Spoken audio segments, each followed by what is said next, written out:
Hi everyone, मैं हरेंद्र स्वागत करता हूं आपका सगुन डिफरेंस एकेडमी में। बेटा आज से हम स्टार्ट कर रहे हैं भारत का इतिहास। क्या स्टार्ट कर रहे हैं? भारत का इतिहास। बेटा मोस्ट इंपोर्टेंट कॉन्सेप्ट है। क्योंकि बेटा इसमें से 25 क्वेश्चन आएंगे आपके पूरे। कितने क्वेश्चन आएंगे? 25 क्वेश्चन पूरे आएंगे, जिनमें से बेटा करंट अफेयर के 5 क्वेश्चन करंट अफेयर के होंगे और 20 क्वेश्चन जो होंगे बेटा वो इतिहास से रिलेटिव होंगे। याद रखना बेटा, कोई भी एग्जाम है वो बंदा उस एग्जाम को जब ही निकाल सकता है जबकि उसकी अच्छी पकड़ जीएस पर होगी। जीएस मीन्स जीके पर होगी। जिसको सामान्य ज्ञान की अच्छी नॉलेज होगी बेटा वो ही मैथ के पेपर, कहने का मतलब जो भी कंपटीशन का पेपर है वो ही निकाल पाएगा, अन्यथा कोई बंदा इस पेपर को नहीं निकाल पाएगा। बेटा जिस बंदे की जीएस कमजोर है ना, तो वो लगा लो कि वो सरकारी नौकरी का सपना ही छोड़ दे। जिसको जीएस पढ़ने का शौक नहीं है ना बेटा, वो ये लगा लो कि वो तो भैया अपना कंपटीशन के बारे में भूल ही जाए। क्यों? क्योंकि बेटा अकेला मैथ तुम्हें पास करा नहीं देगा, अकेली रीजनिंग तुम्हें पास करा नहीं देगी। आपको भारत का इतिहास, कहने का मतलब जीएस जरूर पढ़नी पड़ेगी। अगर आप जीएस नहीं पढ़ते हो ना, तो आप ये लगा लो कि आपका लाइफ में कभी भी सिलेक्शन नहीं हो सकता। क्लियर है बेटा? मेरे कुछ बच्चे ऐसे हैं जिनका सपना है यूपीएससी का और पीसीएस का। बेटा यूपीएससी और पीसीएस में जो धड़क्के के पेपर होते हैं ना, दब का पेपर जो होंगे सब जीएस के होंगे। तो बेटा आपको सबसे अच्छी पकड़ किस पर बनानी है? जीएस पर बनानी है। बेटा याद रखना, जीएस पर अच्छी पकड़ होनी चाहिए। जिस बंदे की जीएस पर अच्छी पकड़ना है ना, वो तो सपना ही देखना भूल जाए सरकारी नौकरी का, चाहे वो चपरासी की नौकरी हो, चाहे वो यूपीएससी के डीएम की नौकरी हो। याद रखना, जिसकी पकड़ जीएस पर नहीं है वो चपरासी की नौकरी को भी भूल जाए और यूपीएससी का जो डीएम का सपना होता है ना, आईपीएस आईएएस बनने का जो सपना होता है बेटा, उसे तो माइंड से तुम निकाल ही दो। अगर तुम जीएस नहीं पढ़ सकते ना, तो किसी भी जगह तुम रह नहीं सकते हो। ना तो चपरासी के पद पर रह सकते हो, ना ही तुम डीएम और एसडीएम के पद पर रह सकते हो। याद रखना। क्लियर बेटा? मैं भारत का जो इतिहास पढ़ाऊंगा बेटा, भारत का इतिहास बीच में से स्टार्ट कर रहा हूं। यहां से हमें अच्छे से अच्छे कॉन्सेप्ट मैं आपको समझाता चला जाऊंगा, और जो मेरा चैप्टर रह गए हैं बेटा उन्हें धीरे धीरे कवर करूंगा। और जहां से मैं पढ़ा रहा हूं वहां से पढ़ना चालू कर दो। बेटा सबसे पहले पहला पॉइंट है बेटा, सबसे पहली बात आती है, भारत पर सबसे पहले आक्रमण किसने किया? भारत पर सबसे पहले जो आक्रमण किया था, सबसे पहले बेटा आक्रमण किया था बेटा अरबों ने।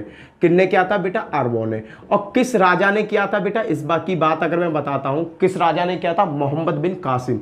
मोहम्मद बिन कासिम ने किया था बेटा। इसने कब आक्रमण किया बेटा? 1712 ईस्वी में बेटा इसने आक्रमण किया। 1712 ईस्वी में इसने भारत पर आक्रमण किया। इसने जो सबसे पहले आक्रमण किया था ना बेटा, किस पे किया था बेटा? इसने सबसे पहले आक्रमण किया था सिंध पर। किस पे किया था? सिंध पर आक्रमण किया था। और जब इसने सिंध पर आक्रमण किया था ना, था बेटा इस सिंध का जो राजा था उसका नाम था बेटा दाहिर। क्या नाम था? दाहिर था बेटा। सिंध पर कौन राज्य किया करता था? सिंध पर राज्य किया करता था दाहिर। एक बार फिर कॉन्सेप्ट को समझते हैं। भारत पर सबसे पहले आक्रमण किसने किया? अरबों ने किया। कौन सा राजा ने किया? मोहम्मद बिन कासिम ने किया। कब किया? 712 में किया। 712 में उसने सबसे पहले आक्रमण किस पे किया? उसने आक्रमण किया सिंध पर। और सिंध पर जब उसने आक्रमण किया था तो सिंध का राजा कौन था बेटा? उसका राजा था दाहिर। बेटा भारत एक इतना बड़ा देश है कि इस पर कोई भी आसानी से आक्रमण नहीं कर सकता था। पर वही वाली बात है ना, घर का बैरी लंका ढाए, कौन सी दुराचारी कम ना भारत में इतना बड़ा ड्रामा रहा है कि हर राजा ना अपने अपने प्रभु सत्ता में बना रहा कि भाई मैं राजा बना रहा हूं, मैं राजा बना रहा हूं। जब भाई भारत से पहले क्या था? हिंदुस्तान था। पाकिस्तान भी भारत में मिला हुआ था, बहुत बड़ा राज्य था। पर वहां के, हमारे यहाँ के सभी राजाओं में एक क्वालिटी सबसे बेस्ट पाई गई है, जो सबसे बड़ी नालायक क्वालिटी है। पता है क्या इनकी सबसे बेस्ट क्वालिटी क्या थी? कि मैं हूं और एक और राजा है। अगर किसी ने दूसरे राजा पे आक्रमण किया ना, तो मैं चुपचाप देखता रहूंगा, मर सारे मर, मैं तुझ पर आक्रमण कर रहा हूं तो तू जब ऐसा कर रहा मर। ये सोच सबसे गंदी थी बेटा। जैसे ही अगर किसी विदेशी ने भारत पर आक्रमण किया और वो ये सोचते भाई ये मेरा भाई है, ये दूसरा राजा मेरा भाई है, और दोनों एक मिल जाते तो किसी की औकात है जो भारत में झांक जाए।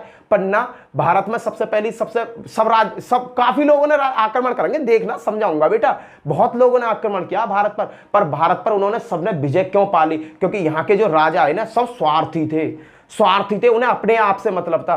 पर जो विदेशी आक्रमण है उसने क्या किया? पहले देखो, अरबियों में मोहम्मद बिन कासिम आया, उसने सिंध पर आक्रमण किया, दाहिर को मार दिया। दाहिर को मार दिया और सिंध में अपना कब्जा कर लिया। फिर दाहिर के बराबर में जो और राजा है उन्हें का छोड़ ही देता, वो उन्होंने वो भी लपेटे, वह ना वो भी लपेटे, मानो का ये ना। क्यों? क्योंकि अगर उनमें एकता होती, भारत के राजाओं में एकता होती, तो बेटा कोई भी भारत पर आक्रमण कर नहीं सकता था। इसी चीज का फायदा किसने उठाया? बेटा विदेशियों ने उठाया। विदेशियों ने देखा कि भारत में तो एकता है ही ना, सब राजा अलग अलग है, एक एक करके सब लपेट ले और अपना राज्य संभाल लो। यही बेटा भारत का इतिहास पढ़ोगे ना, मुझे सबसे गंदा इतिहास लगता है भारत का। क्यों? क्योंकि बेटा गंदगी इतनी भरी पड़ी है भारत के इतिहास में। अरे यूनिटी होनी चाहिए थी यार, अगर यूनिटी होती ना, आज हम जहां खड़े हैं ना बेटा, आज हमारी पोजीशन जो है, आज ये पोजीशन हमारी नहीं होती। अगर भारत पर एकता शुरू से होती ना, भारत में एकता शुरू से होती, तो बेटा आज हमारी ये हालत नहीं होती जो हालत आज हमारी चल रही है। क्लियर बेटा? आते हैं कॉन्सेप्ट पे आते हैं बेटा। सबसे पहले भारत पर आक्रमण अरबों ने किया। किसने किया? मोहम्मद बिन कासिम ने किया। कब किया? 712 में किया। बेटा सबसे पहले आक्रमण किस पर किया था? इसने सिंध पर किया था। सिंध पर जब आक्रमण किया था उसका राजा कौन था? दाहिर था बेटा। क्लियर? उसके बाद में बेटा इसने आक्रमण करके भारत से लौट गया। फिर भारत पर जो आक्रमण किया फिर करा तुर्कियों ने। किसने किया बेटा? सेकंड आक्रमण किसने किया था बेटा? सेकंड आक्रमण किया तुर्कियों ने। तुर्कियों ने, अब मैं तुर्कियों का थोड़ा डिटेल बताता हूं बेटा। तुर्कियों ने आक्रमण किया बेटा। तुर्कियों की अगर मैं बात करता हूं तो इसमें एक नाम आता गजनी, गजनी या गजनवी। गजनवी भैया, गजनी जो है, गजनी की स्थापना किसने करी? अल्पतगीन राम के राजा ने। गजनी साम्राज्य की स्थापना किसने करी? गजनी साम्राज्य की स्थापना अल्पतगीन नाम के राजा ने करी बेटा। इनका अल्पतगीन का एक गुलाम था, एक गुलाम था, उस गुलाम का नाम था सुबुक्कुद्दीन। सुबुक्कुद्दीन बेटा देख लेना, सुबुक्कुद्दीन था उसका नाम, ठीक है। अल्पतगीन का एक गुलाम था, उसका नाम था सुबुक्कुद्दीन। बेटा सुबुक्कुद्दीन से अल्पतगीन ने क्या किया? अपनी बेटी की शादी कर दी, और सुबुक्कुद्दीन से जो पुत्र पैदा हुआ उसका नाम था मोहम्मद गजनी। मोहम्मद गजनी उसका नाम था। देखते हैं बेटा, गजनी साम्राज्य की स्थापना किसने करी? अल्पतगीन ने करी। अल्पतगीन का एक गुलाम था जिसका नाम था सुबुक्कुद्दीन। सुबुक्कुद्दीन के साथ ना अल्पतगीन ने अपनी बेटी का विवाह कर दिया और इसको क्या बना लिया? दामाद बना लिया। सुबुक्कुद्दीन और अल्पतगीन की बेटी से एक पुत्र का जन्म हुआ जिसका नाम था मोहम्मद गजनी। बेटा मोहम्मद गजनी बहुत बड़ा राजा था बेटा। इसने बेटा इसका जो जन्म हुआ था, मोहम्मद गजनवी का जो जन्म हुआ था बेटा, वो हुआ था 971 ईस्वी में। कब हुआ था? 971 ईस्वी में हुआ था। क्लियर बेटा? 971 ईस्वी में मोहम्मद गजनी का जन्म हुआ। जब सुबुक्कुद्दीन बेटा गजनी पर राज किया करता था ना, गजनी की गद्दी पर बैठता था, तो सुबुक्कुद्दीन ने बेटा उस समय राजा था। सुबुक्कुद्दीन उस समय राजा था। कहां का? खुरसान का। कहां का राजा था बेटा? खुरसान का राजा था बेटा। एक बार फिर रिपीट करते हैं, देखो भारत पर सबसे पहले आक्रमण अरबों ने किया और उसके बाद तुर्कियों ने किया। तुर्कियों में बेटा दो शब्द देखने को मिलते हैं, एक तो गजनी मिलता है और एक गजनवी मिलता है। बेटा गजनी जो है राज्य है। गजनी की स्थापना किसने करी? गजनी साम्राज्य की स्थापना किसने करी है बेटा? अल्पतगीन ने करी है। अल्पतगीन का एक गुलाम था, उसका नाम था सुबुक्कुद्दीन। सुबुक्कुद्दीन, उस अल्पतगीन ने क्या किया? अपने गुलाम के साथ अपनी बेटी का विवाह कर दिया और बेटी के और सुबुक्कुद्दीन के मेल से एक पुत्र का जन्म हुआ जिसका नाम था मोहम्मद गजनी। मोहम्मद गजनी का जन्म 971 ईस्वी में हुआ था बेटा। जब सुबुक्कुद्दीन गजनी पर राज किया करता था ना, सुबुक्कुद्दीन जिंदा था और राज किया करता था गजनी पर, तो भैया मोहम्मद गजनी भी राज किया करता था, वो भी राजा था, वो भी शासक था। किस जगह का? खुरसान का। बेटा पेपर में आया हुआ क्वेश्चन है। क्लियर बेटा? अब क्या हुआ? अब सुबुक्कुद्दीन तो गए निवटने का मतलब सुबुक्कुद्दीन गए मर। अब सुबुक्कुद्दीन जब मर गए तो भैया राजा कौन बने? भैया लड़का राजा मोहम्मद गजनी कौन बना? राजा बना। मोहम्मद गजनी, भैया मोहम्मद गजनी राजा बना। 900 कब बना था बेटा ये राजा? 997 ईस्वी में, 1997 ईस्वी में राजा कब बना? 997 ईस्वी पर। ये किस गद्दी पर बेटा? ये गजनी की गद्दी पर बैठा। गजनी साम्राज्य की गद्दी पर बैठा बेटा। क्लियर? आप समझते रहे ना बेटा। जब मोहम्मद गजनी राजा बना था ना गजनी का, तो इसने एक प्रतिज्ञा ली थी। इसने क्या कहा कि मैं भारत पर हर प्रत्येक वर्ष आक्रमण करूंगा। भारत पर प्रत्येक वर्ष आक्रमण करूंगा। इसका आक्रमण करने का बेटा रीजन क्या था मैं बताता हूं। इसका आक्रमण करने का एक ही रीजन था। क्या था बेटा? दो रीजन थे। एक तो धन लूटना। क्या था? धन लूटना। और एक था बेटा इस्लाम धर्म का प्रचार। इस्लाम धर्म का प्रचार। ये केवल दो काम करने आया था। एक तो इस्लाम धर्म का प्रचार करने के लिए, और भैया धन लूटने के पर्पस से भारत पर इसने आक्रमण किया। क्लियर है बेटा? अब आगे देखते हैं। इसे दो तरह की उपाधि दी गई। उपाधि मतलब इसको क्या क्या नाम से और बुलाया गया बेटा? इसको दो उपाधि मिली, नंबर 1 और नंबर 2। पहली उपाधि क्या थी बेटा? उपाधि याद रखना, उपाधि में से क्वेश्चन जरूर आता है बेटा। उपाधि क्या थी? यामीन उल मिल्हा। यामीन उल मिल्हा, यामीन उल दौला। बेटा इसे दो उपाधि मिली, यामीन उल मिल्हा की, यामीन उल दौला की। बेटा मोस्ट इंपोर्टेंट उपाधि है दोनों की दोनों। क्वेश्चन कैसे आता है पेपर में? क्वेश्चन आता है यामीन उल मिल्हा किसकी उपाधि है? तो आंसर क्या होगा? मोहम्मद गजनी की या मोहम्मद गजनबी की। किस लिए? किसकी उपाधि है? मोहम्मद गजनबी या मोहम्मद गजनी की। क्लियर बेटा? यामीन उल दौला किसकी उपाधि है? मोहम्मद गजनी या मोहम्मद गजनबी। बेटा गजनी और गजनबी हम दोनों शब्द इसके लिए यूज कर सकते हैं। क्लियर? क्योंकि बेटा किसी जगह ये मोहम्मद गजनी कहा गया है और किसी जगह मोहम्मद गजनबी कहा गया है। क्लियर बेटा? आगे चलते हैं। इसने भारत पर आक्रमण करने का तो भैया इतना बड़ा ड्रामा पैदा कर दिया जिसका कुछ जवाब ना।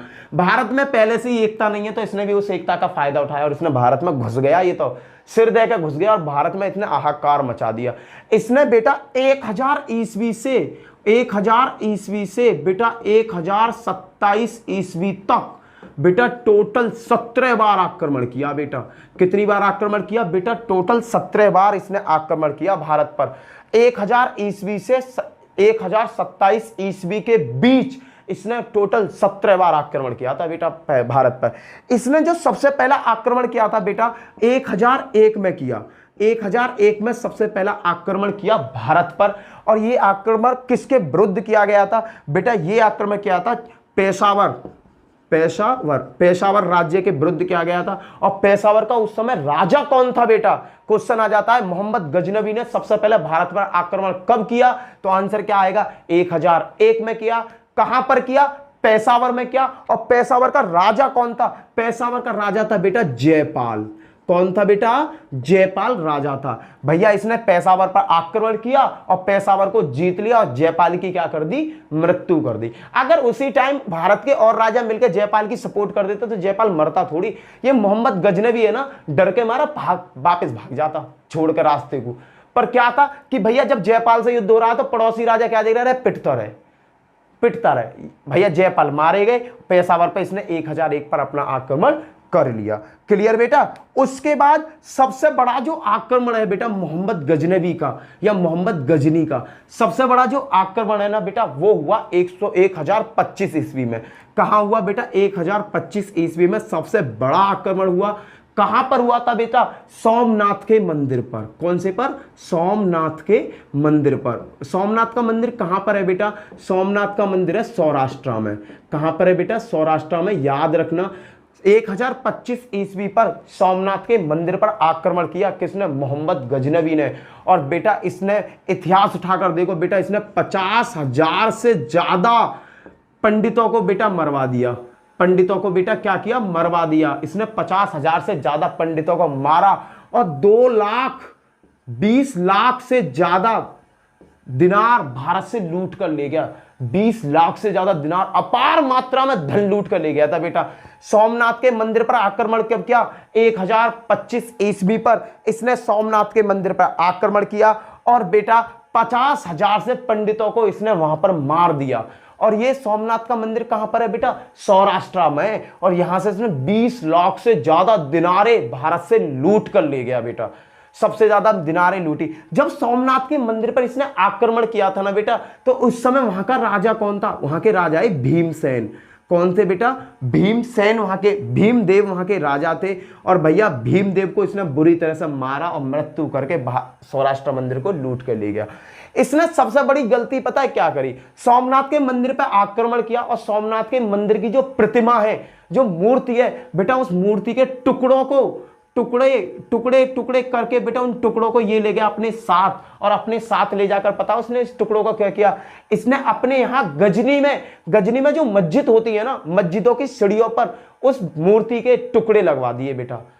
सबसे बड़ा मूर्ति भंजक राजा था ये, सबसे बड़ा मूर्ति भंजक राजा था बेटा। क्वेश्चन यूपीएससी में पूछा जा चुका है कि इतिहास में सबसे बड़ा मूर्ति भंजक राजा कौन सा था? तो बेटा आंसर क्या होगा? मोहम्मद गजनवी या मोहम्मद गजनी। इसने क्या किया बेटा? सोमनाथ की मंदिर को तोड़कर वहां से लूटपाट तो करी, पंडितों को तो मारा, साथ में उस प्रतिमा को तोड़कर अपने साथ ले गया और उस प्रतिमा के टुकड़े मस्जिदों की सीढ़ियों पर लगवा दिए बेटा। इसने किस पर लगवा दिए? मंदिरों की सीढ़ियों पर लगा दिए, और कुछ टुकड़े मक्का मदीना में जाकर लगवा दिए बेटा इसने। इसे मूर्ति भंजक राजा सबसे बड़ा कहा जाता है। क्लियर है बेटा? इसने एक आक्रमण और किया था बेटा, बहुत इंपॉर्टेंट आक्रमण था 1008 पर। 1008 ईस्वी में एक बहुत बड़ा आक्रमण किया था, वो किया था नगरकोट की जो मैया है, नगरकोट, आप नगरकोट जानते होंगे, नगरकोट जाते हैं येलो कलर के कपड़े पहनकर, नगरकोट की मैया पर इसने आक्रमण किया। वहां भी इसने मूर्ति भंजक करी, मूर्ति को तोड़ दिया और वहां से भी अपार मात्रा में धन लेकर अपने गजनी लौट गया था बेटा। क्लियर है? इसने 1008 में कौन से? नगरकोट पर भी आक्रमण किया। क्लियर बेटा? अब भैया किसी ना किसी का अंत तो एक दिन आता ही है, किसी ना किसी का एक दिन तो अंत आता ही है। इसका अंत भी कैसा है मैं बताता हूं। 1027 ईस्वी में, 1027 ईस्वी में इसका पंगा हो गया। जब ये सोमनाथ के मंदिर को लूट के ले जा रहा था ना गजनी, तो इसकी रास्ते में लड़ाई हो गई किनसे? जाटों से। जाटों से इसका पंगा हो गया और जाटों ने जाके इतने थप्पड़ बजाए, हमें इतने थप्पड़ बजाए जाटों ने, इसकी लंका लगा दी जाटों ने। और जाटों ने 1027 में इसको लुढ़का भी दिया, बहुत बुरी तरह से मारा था 1027 में। जाटों के विरुद्ध इसका बहुत बड़ा युद्ध हुआ, जिसमें जाटों ने इसकी मट्टी खराब कर दी, बहुत मारा ये। फिर इसकी मृत्यु कब हुई? 1030 ईस्वी में इसकी मृत्यु हो गई बेटा। 1030 ईस्वी में इसकी क्या हुई? मृत्यु हो गई। अब मैं फिर से सोमनाथ मंदिर की बात बताता हूं। 1025 में सोमनाथ मंदिर पर आक्रमण किया। सोमनाथ मंदिर कहां पर था? सौराष्ट्र में था। वहां पर इसने 50,000 से ज्यादा पंडितों को बुरी तरह से बहरे में से मार दिया। 20 लाख से ज्यादा दिनारों को भारत से लूट कर ले गया बेटा। जब सोमनाथ पर इन्होंने आक्रमण किया था तो सौराष्ट्र के राजा कौन थे? भीमदेव थे। इसने भीमदेव को बुरी तरह से मार दिया। फिर 1008 में, उससे पहले 1008 में इसने नगरकोट की मैया पर भी आक्रमण बोला था। यह मूर्ति भंजक नगरकोट की मैया और सोमनाथ मंदिर से ही मूर्ति भंजक कहलाया, क्योंकि इन मूर्तियों के टुकड़ों को इसने मस्जिदों में लगवाया, अपने यहां मस्जिदों में। अरे भैया मस्जिद में लगवा देता, कोई दिक्कत नहीं, मस्जिदों की सीढ़ियों पर लगवा दिया बेटा। जो भी उन पर पाम रख के जाया करता था, सीढ़ियों पर लगवा दी बेटा, मक्का मदीना में जाके लगवा दी। इसने बहुत बुरा किया बेटा। 1027 में जब इसका पंगा हुआ जाटों के विरुद्ध, जब ये सोमनाथ को लूट कर ले जा रहा था ना, तो जाटों के विरुद्ध इसका पंगा हो गया 1027 में। और जाटन ने बेटा जब ऐसी मार लगाई, इसे छठी का दूध याद दिवा दिया। और फिर क्या हुआ? 1030 में इसकी मृत्यु हो गई बेटा। इसके बारे में और चीजें मैं आपको क्लियर करता हूं बेटा। मोहम्मद गजनी एक पहला शासक था जिसने सुल्तान की उपाधि ली। क्वेश्चन आ जाता है सबसे पहला तुर्की राजा कौन सा था जिसने सुल्तान की उपाधि ली? बेटा मोहम्मद गजनी या गजनवी, गजनी ने सबसे पहले, ये तुर्की शासक था, इसने क्या किया? सुल्तान की उपाधि ली। क्वेश्चन आ जाता है इतिहास में सबसे पहले सुल्तान की उपाधि किसने ली? तो उसका आंसर क्या होगा? मोहम्मद गजनी था। और कैसा राजा था? ये एक तुर्की राजा था। क्लियर है बेटा? ये चीज आपके क्लियर हुई होंगी। आगे देखते हैं बेटा, और देखो इसके बारे में और बताता हूं। क्लियर है? अब आगे देखो बेटा, जब ये भारत आया था तो इसके साथ ना कुछ बहुत बड़े वैज्ञानिक वो भी आए थे, विद्वान। उन विद्वानों में नाम कौन कौन के हैं बेटा? फारूकी आया था, उत्बी आया था, अलबरूनी आया था, फिरदौसी आया था बेटा। ये 4 बहुत बड़े विद्वान आए थे बेटा। जब मोहम्मद गजनी भारत लूटने आया था, तो इसके साथ फारूकी, उतबी, अलबरूनी और फिरदौसी नाम के बहुत बड़े बड़े वो आए थे, विद्वान आए थे। बेटा अलबरूनी ने तहकीक-ए-हिंद, इसने एक पुस्तक लिखी, उस पुस्तक का नाम क्या था? तहकीक-ए-हिंद। बेटा आ जाता है क्वेश्चन, तहकीक-ए-हिंद के लेखक कौन थे? तहकीक-ए-हिंद के जो लेखक थे बेटा वो अलबरूनी थे। क्लियर बेटा। फिर एक उतबी ने बेटा एक किताब लिखी, उतबी ने भी एक पुस्तक लिखी। उस पुस्तक का नाम क्या है बेटा? उस पुस्तक का नाम है बेटा आपका किताब उल यामिनी। क्या है बेटा? किताब उल यामिनी। क्लियर बेटा। किताब उल यामिनी नाम की एक पुस्तक लिखी। फिरदौसी ने भी बेटा एक पुस्तक लिखी थी, उसका नाम था, फिरदौसी ने एक पुस्तक लिखी, उसका नाम था शाहनामा। क्लियर बेटा। फिरदौसी ने भी एक पुस्तक लिखी जिसका नाम क्या था? शाहनामा। बेटा मोहम्मद गजनबी के संग ना फारूकी आया था, उतबी आया था, अलबरूनी और फिरदौसी आए थे। बेटा इन्होंने बहुत अच्छी अच्छी बुक लिखी जो उस टाइम के इतिहास के बारे में हमें नॉलेज देती हैं कि उस टाइम कैसा कैसा राज्य था, कौन कौन क्या करता था। जैसे बेटा उतबी ने लिखी थी किताब उल यामिनी। उतबी ने कौन सी किताब लिखी? किताब उल यामिनी लिखी थी। बेटा अलबरूनी ने कौन सी किताब लिखी? तहकीक-ए-हिंद नाम की किताब लिखी बेटा। और बेटा फिरदौसी ने कौन सी लिखी? शाहनामा किताब लिखी। क्लियर है बेटा। उससे पहले बेटा एक चीज और बता दे रहा हूं, सबसे पहले आक्रमण भारत तक किसने किया था बेटा? सबसे पहले आक्रमण किसने किया था भारत पे? सबसे पहले जो आक्रमण किया था भारत पे अरबियों ने किया था, अरब देश के लोग बागों ने। बेटा उसकी जानकारी हमें किस पुस्तक से मिलती है? तो बेटा उसकी जानकारी हमें जो मिलती है, एक पुस्तक लिखी थी बेटा चचनामा एक पुस्तक लिखी थी बेटा। पुस्तक का नाम था चचनामा। इसके लेखक क्या कौन थे? अली अहमद की जो बुक है बेटा चचनामा बहुत इंपॉर्टेंट है, क्योंकि ये पहली ऐसी पुस्तक है जिसने ही हमें बताया है कि भारत पर जो सबसे पहले आक्रमण किया था, बेटा किसने किया था? अरबियों ने किया था। ये मोस्ट इंपॉर्टेंट क्वेश्चन है बेटा। भारत पर सबसे पहले आक्रमण किसने किया? अरबियों ने किया। इसकी जानकारी हमें किस बुक से मिलती है? उस बुक का नाम है चचनामा। चचनामा के लेखक कौन है बेटा? अली अहमद लेखक हैं बेटा। ये था पूरा आपका मोहम्मद बिन कासिम का और मोहम्मद गजनवी का पूरा इतिहास। इससे ज्यादा तुम्हारे सिलेबस में और कुछ पूछेगा नहीं। अब आगे चलते हैं बेटा। अब जैसे ही 1030 में मोहम्मद गजनी मर गया तो बेटा हेरात और क्या कहते हैं, मोहम्मद गजनी की जब मृत्यु हो गई तो हेरात और गजनी के बीच में बेटा एक गजनी के बीच में एक राज्य था जिसका नाम था गौर। क्या राज्य था? राज्य था जिसका नाम था गौर। इस गौर राज्य पर राज्य कौन करता था? मोहम्मद गौरी। गौर राज्य पर राज कौन करता था? मोहम्मद गौरी राज किया करता था बेटा। देखो मोहम्मद गजनवी भारत से जब जाटों से उसका पंगा हुआ, जाटों ने उसे बहुत मारा, जाटों से मार खा के वो अपने राज्य वापिस हो गया। 1030 में उसकी मृत्यु हो गई।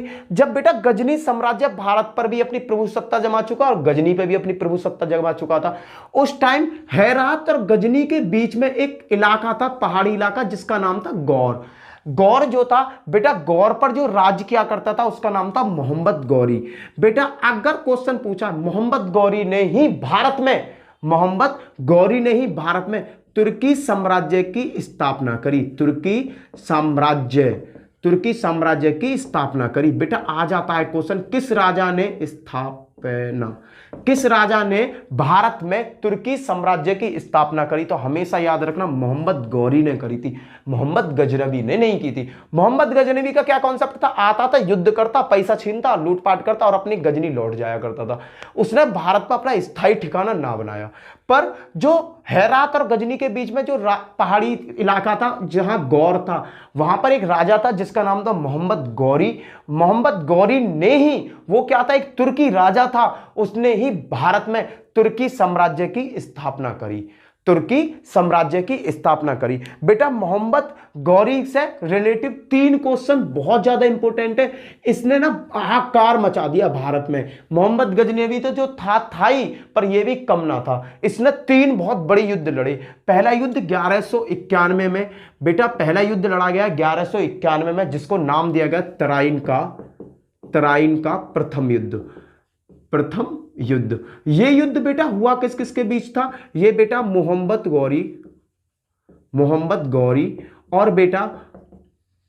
गौरी और ये हुआ था बेटा आपका मोहम्मद गौरी और पृथ्वीराज चौहान के बीच में। किसके बीच में? पृथ्वीराज चौहान के बीच में। दोनों के बीच में युद्ध लड़ा गया, मोहम्मद गौरी और पृथ्वीराज चौहान के में। 1191 में युद्ध कौन सा हुआ? तराइन का प्रथम युद्ध हुआ। तराइन का प्रथम युद्ध मोहम्मद गौरी और पृथ्वीराज चौहान के बीच हुआ, जिसमें जीत किसकी हुई? बेटा जीत हुई आपके पृथ्वीराज चौहान की, इनकी जीत हुई और बेटा ये हार गया। पहले युद्ध को ये हार गया, पर ये बाज नहीं आया। ये क्या हुआ? ये बाज नहीं आया, ये फिर आया अगली साल कब आया? 1192 ईस्वी में आया। फिर हुआ तराइन का द्वितीय युद्ध। कौन सा हुआ बेटा? तराइन का दूसरा युद्ध हुआ।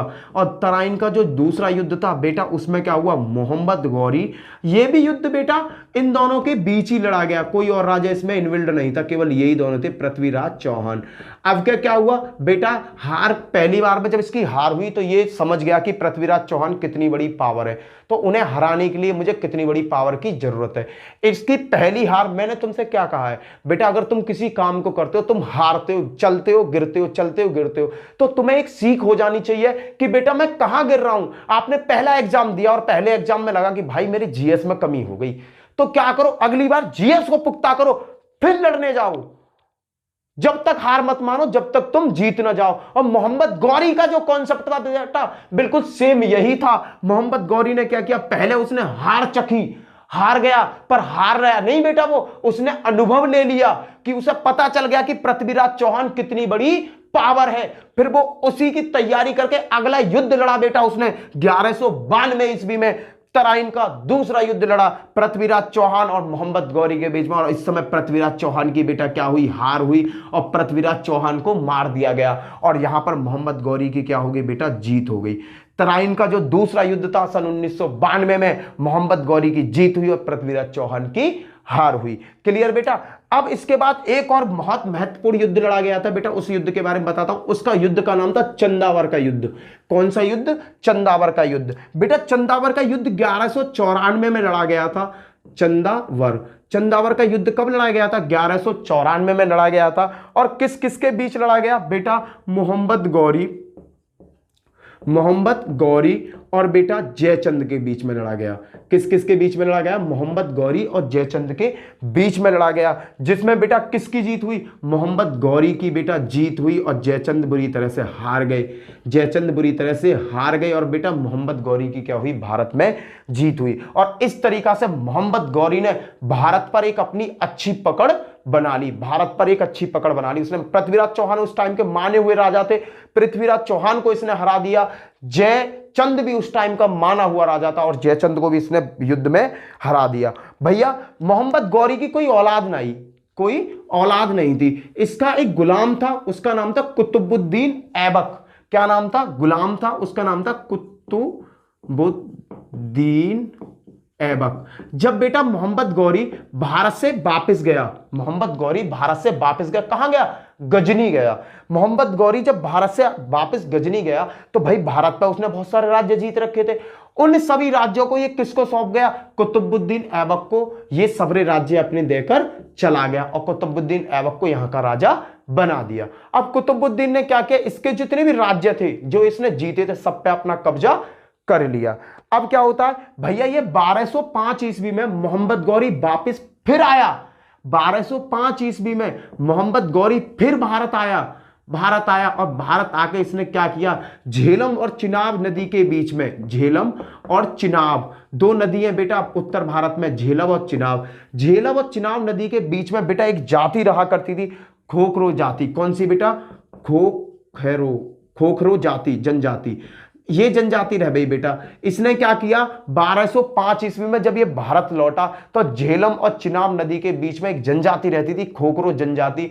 इससे इसने युद्ध किया और खोखरो जनजाति को बुरी तरह से मिट्टी में मिला दिया, बहुत मिट्टी में मिला दिया। कहने का मतलब कोई नहीं छोड़ा, इसने सबको मार दिया। जब इसने खोखरो जनजाति को बुरी तरह से मारा तो बेटा ये खोखरो जनजाति से मारकर ये बेटा अपने आगे की ओर बढ़ रहा था। तभी 1206 ईस्वी में बेटा खोखरो जनजाति के एक व्यक्ति ने ही, खोखरो जनजाति भैया मार दी इसने, इसने मोहम्मद गौरी ने बुरी तरह से मार दी खोखरो जनजाति। 1205 में भारत में फिर से आया, कुतुबुद्दीन ऐबक तो राजा बना गया। ये कुतुबुद्दीन ऐबक के बाद गजनी लौट गया, गजनी से ये फिर वापस भारत आया और भारत आकर 1205 में झेलम और चिनाब नदी के बीच में खोखरो जनजाति को इसने बुरी तरह से मारा। और 1206 ईस्वी में जब इस खोखरो जनजाति को हरा के आगे बढ़ रहा था तो बेटा खोखरो जनजाति के ही एक व्यक्ति ने इसकी क्या कर दी, मृत्यु कर दी। इसकी क्या कर दी, मृत्यु कर दी बेटा। और इसकी 1206 में क्या हो गई, मृत्यु हो गई। और इसकी जब 1206 में मृत्यु हो गई तो बेटा पूर्ण रूप से भारत पर किसका कब्जा हो गया, पूर्ण रूप से भारत पर कब्जा हो गया कुतुबुद्दीन ऐबक का। और कुतुबुद्दीन ऐबक बेटा आगे चल के बहुत बड़े साम्राज्य की स्थापना करेगा भारत में। क्लियर बेटा। आज मैंने तुम्हें दो टॉपिक पढ़ाए, मोहम्मद गौरी और मोहम्मद गजनवी। बेटा दोनों के दोनों टॉपिक आपको अच्छी तरीका से हो जाने चाहिए, याद हो जाने चाहिए। क्यों, क्योंकि बेटा अगर आप वीडियो देखते हो, वीडियो को हैंड टू हैंड लिखते हो, नोट्स बनाते हो, मेरी बातों का नोट्स बनाते रहा करो। मैंने क्या क्या आपसे बोला, क्या क्या, कहानी को सुनो यार, कहानी सुनने में मजा आता है, कहानी सुनने में मजा आता है। आप कहानी को सुनते रहो और जो मेन चीजें वो मैं आपको यहां बोर्ड पर लिखता ही रहता हूं। इन चीजों की क्या बनाते रहो बेटा, इन चीजों का आप प्रॉपरली एक नोट्स बनाते रहो। मैं ये कह रहा हूं कि बेटा जो बच्चा जीएस में और हिंदी में मेहनत नहीं करेगा वो लगा लेना, वो किसी भी हालत में बेटा अपना सिलेक्शन नहीं ले सकता, उसका सिलेक्शन नहीं होगा। याद रखना बेटा। जिस बच्चे की, देखो मैं कहता हूं कि बेटा पेपर 4 पार्ट में, हिंदी में समझना, हिंदी में और आपका गणित है, आपका जीएस है, आपका बेटा रीजनिंग है। ये है ना बेटा। हिंदी में चलो आप तैयारी कर लोगे थोड़ी, मैंने गणित में आप चलो परफेक्ट हो कर लोगे। अगर बेटा जीएस आपकी सही नहीं है, बेटा आपकी जीएस सही नहीं है, आप लुढ़क जाओगे, आपको कभी नौकरी नहीं मिल सकती। क्योंकि बेटा जीएस से सबसे ज्यादा क्वेश्चंस पुटअप होते हैं और जिस बच्चे की जीएस कमजोर होती है बेटा वो सिलेक्शन नहीं ले सकता। मेरी बात को ध्यान से समझना बेटा। मैं ये कह रहा हूं कि तुम 200 बच्चे मेरी वीडियो देखते हो, ये 200 के 200 बच्चे बेटा जीएस की पूरी वीडियो देखना, जिसको सिलेक्शन चाहिए। और जिसको सिलेक्शन ना चाहिए भैया मत देखियो, कोई टेंशन ना है। क्लियर। इसी के साथ जय हिंद जय भारत। आपके जो मैं नेक्स्ट डालूंगा बेटा वो मैं आपको डेली हिंदी की, गणित की, जीएस की, रीजनिंग की क्लास दिया करूंगा। साथ में बेटा पेपर सेट हल कराया करूंगा, रोज एक पेपर सेट हल करेंगे जिसमें आप यूपी एसआई का, यूपी कांस्टेबल का और बेटा एसएससी जीडी का पेपर सेट हल करोगे बेटा। किसका?